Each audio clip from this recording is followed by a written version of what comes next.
धर्म की नगरी प्रयागराज में संगम किनारे इन दिनों लगा हुआ है आस्था का मेला महाकुंभ। इस मेले में पतित पावनी गंगा में आस्था की एक डुबकी लगाकर पुण्य की प्राप्ति के लिए देश दुनिया के कोने कोने से लाखों श्रद्धालु आ रहे हैं। लेकिन इनमें तमाम लोग ऐसे भी हैं जो जीवन मरण के बंधन से मुक्ति यानी मोक्ष की कामना के लिए संगम की रेती पर 1 महीने का कल्पवास कर रहे हैं। आखिर क्या है कल्पवास? क्यों लोग अपना घर द्वार छोड़कर चले आते हैं प्रयागराज संगम के किनारे कल्पवास करने के लिए?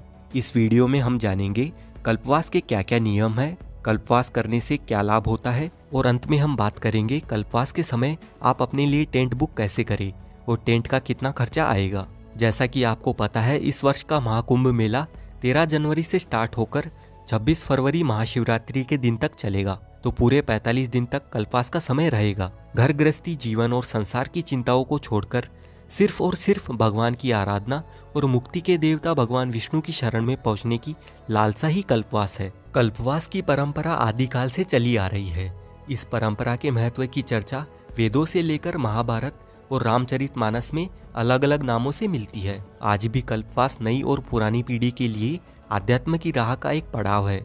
बदलते समय के अनुसार कल्पवास करने वालों के तौर तरीकों में बदलाव जरूर आए हैं, लेकिन न तो कल्पवास करने की संख्या में कमी आई है और न ही आधुनिकता इस पर हावी हुई है। भारतीय आश्रम परंपरा में गृहस्थ आश्रम को सबसे श्रेष्ठ माना गया है, जिसमें साल में 11 महीने घर में रहकर और 1 महीने मोह माया से दूर पवित्र नदियों के संगम के किनारे वास करके जप तप और साधना से मुक्ति का मार्ग प्रशस्त होता है। मोक्ष की इसी लालसा को लेकर लाखों श्रद्धालु धर्म की नगरी तीर्थराज प्रयाग में गंगा यमुना सरस्वती नदी के त्रिवेणी पर 1 महीने तक वास करते हैं। 1 माह तक त्याग और संयम का जीवन जीते हुए पूरे समय भगवान के नाम का सत्संग करने वाले कल्पवासियों की इसी अनूठी दुनिया में धर्म, आध्यात्म, आस्था, समर्पण और ज्ञान व संस्कृति के तमाम रंग देखने को मिलते हैं। कल्पवास के दौरान कल्पवासी को जमीन पर शयन करना होता है। इस दौरान फलाहार और 1 समय का भोजन करने का भी प्रावधान है। कल्पवास की शुरुआत करने के बाद इसे 12 वर्षों तक जारी रखने की परंपरा भी है। सुबह से शाम तक सिर्फ और सिर्फ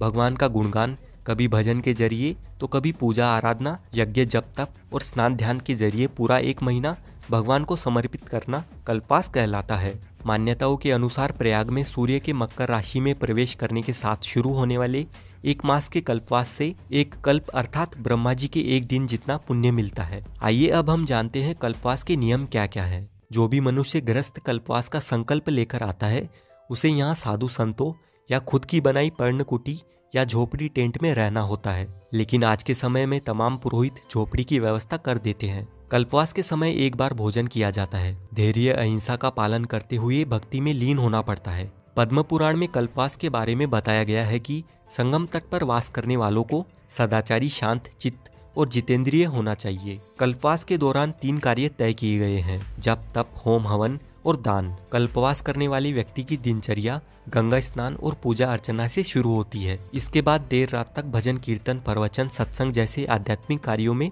सम्मिलित रहना पड़ता है। अब हम जानेंगे कल्पवास का महत्व क्या है। मत्स्य पुराण में बताया गया है कि जो भी व्यक्ति कल्पवास का संकल्प लेते हैं वह अगले जन्म में राजा बनते हैं। लेकिन जो मोक्ष की अभिलाषा लेकर यहाँ आते हैं वह जीवन मरण के चक्र से मुक्त हो जाते हैं।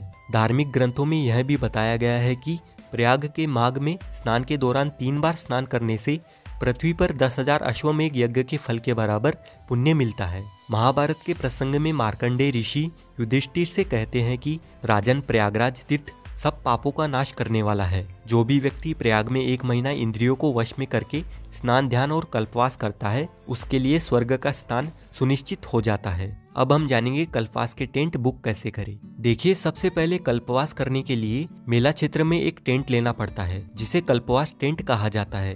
कल्पवास टेंट को प्राप्त करने के लिए आपको तीर्थ पुरोहितों के पास जाना पड़ेगा, जो घाट पर रोली चंदन लगाते हैं।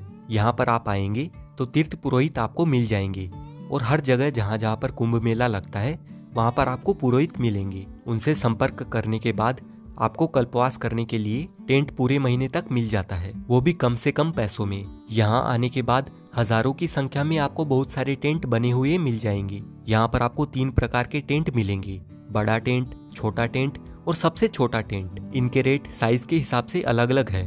बड़ा टेंट 10,000 से लेकर 20,000 तक, छोटा टेंट 5,000 से लेकर 8,000 तक और सबसे छोटा टेंट 3,000 से लेकर 4,000 तक मिल जाता है। एक टेंट के अंदर आपके ऊपर है चाहे जितने भी लोग रहे, आपको टेंट के अंदर बिजली पानी आदि की सुविधा मिल जाती है। अगर आप घर बैठे अपने लिए टेंट बुक करना चाहते हैं तो दिए गए फोन नंबर पर संपर्क कर सकते हैं। और दोस्तों, अगर आपको महाकुंभ मेला घूमने के लिए टूर गाइड चाहिए तो आप इन नंबर पर अमित गौतम जी से संपर्क कर सकते हैं। त्रेता युग में भगवान राम, द्वापर में भगवान कृष्ण व धर्मराज युधिष्ठिर ने भी यहाँ कल्पवास किया था। पुराणों के मुताबिक ब्रह्मा जी ने तीर्थराज प्रयाग में दशा अश्वमेघ यज्ञ के जरिए सृष्टि की रचना की थी। सर्व कल्याण के देवता भगवान भोले शंकर यहाँ कई रूपों में विद्यमान है, तो मुक्ति के देवता भगवान विष्णु यहाँ गंगा, यमुना और सरस्वती के त्रिवेणी संगम में साक्षात वास करते हैं। यही वजह है कि धर्म की इस नगरी में संगम के तट पर हर साल माघ महीने में सभी 33 कोटि देवी देवता और ऋषि मुनि लोगों के कल्याण के लिए प्रकट हो जाते हैं। इनकी मौजूदगी यहाँ के कण कण में भक्ति और आध्यात्म की ऐसी विलक्षण ऊर्जा पैदा कर देती है कि कल्पवास करने वाले श्रद्धालुओं का रोम रोम भक्ति के सागर में डूब जाता है। ज्ञान, आस्था और समर्पण की यह त्रिवेणी कल्पवासियों को न सिर्फ अलौकिक आनंद की अनुभूति कराती है, बल्कि उन्हें जन्म जन्मांतर के पापों से छुटकारा दिलाकर जीवन मरण के बंधन से मुक्ति यानी मोक्ष भी प्रदान करती है। मुझे आशा है आपको वीडियो अच्छा लगा होगा। ऐसे ही वीडियोस देखने के लिए चैनल को सब्सक्राइब कर ले, वीडियो को लाइक और अपने दोस्तों के साथ शेयर करें। मिलते हैं नेक्स्ट वीडियो में, तब तक आप ये वाला वीडियो देखिए।